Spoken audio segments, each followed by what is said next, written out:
మరి గతంలో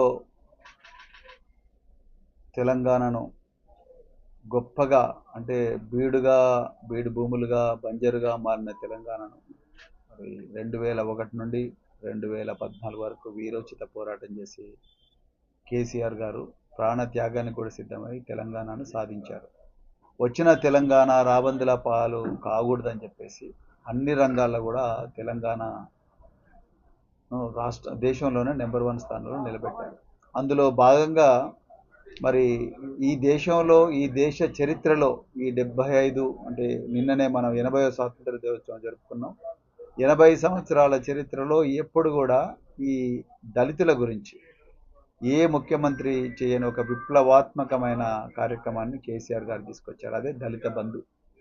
ఆ దళిత బంధు స్కీమ్లో భాగంగానే ఈరోజు ఈ ఫ్లెక్సీ ప్రింటింగ్ ప్రెస్ అనేది పెట్టబడ్డది.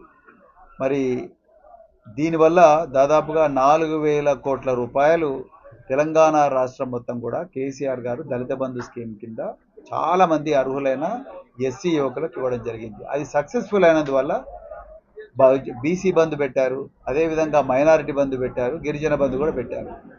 సో దళిత బంధు వల్ల వేలాది ఎస్సీ కుటుంబాలు రాష్ట్ర వ్యాప్తంగా బాగుపడ్డాయి. వాళ్ళ కాళ్ళ మీద వాళ్ళు నిలబడే పరిస్థితి వచ్చింది. కానీ ఇలా చాలా ఆనందంగా ఉంది. మారయ్య గారు, తర్వాత వాళ్ళ బ్రదరు జితేందర్ గారు, వీళ్ళందరూ కూడా ఎవ్వరి దగ్గరికి పోయి భిక్షాటన చేయకుండా, అదేవిధంగా ఎవరిని మోసం చేయకుండా, ఎంతసేపు మరి ప్రభుత్వ ఉద్యోగం రాలేదని నిందిస్తూ కూర్చోవడం కన్నా నేను ప్రభుత్వం ఇచ్చే సహకారంతో ఇలా కేసీఆర్ గారి మేధస్సు నుంచి వచ్చిన దళిత బంధు స్కీమ్ ఏదైతే ఉందో దళిత బంధు సహకారంతో ఇలా పెద్ద ఫ్లెక్సీ ప్రింటింగ్ ప్రెస్ పెట్టుకున్నారు.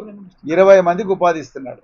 ఓకే, అయితే నా బాధంతా ఏందయ్యా అంటే ఇలా రేవంత్ రెడ్డి గారు కేసీఆర్ గారు 10 లక్షలే ఇచ్చిండ్రు, మేము 12.5 లక్షలు ఇస్తాము అని చెప్పి ఇందిరమ్మ అభయ హస్తము అని చెప్పేసి మరి ఆ స్కీము 2023లో ఆగస్టు 13వ తారీఖు నాడు చేవెళ్లలో పెద్ద ఆయన మల్లికార్జున ఖర్గేని తీసుకొచ్చి చేవెళ్ల డిక్లరేషన్ సాక్షిగా ఎస్సీలకు 18%, ఎస్టీలకు 12% కాంట్రాక్ట్లు ఇస్తా అని చెప్పి, అదేవిధంగా కేసీఆర్ గారు 10 లక్షలు ఇచ్చారు, కాంగ్రెస్ పార్టీ 12 లక్షలు ఇస్తుంది ఇందిరమ్మ అభయహస్తం కింద అని చెప్పేసి నమ్మబలికిండు. ఆయన మాటలు నమ్మి చాలా మంది ఎస్సీలు ఆయనకు ఓటేసారు.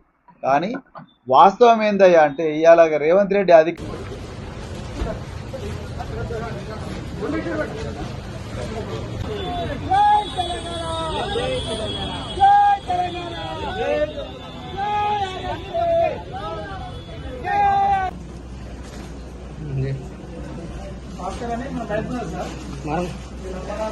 సార్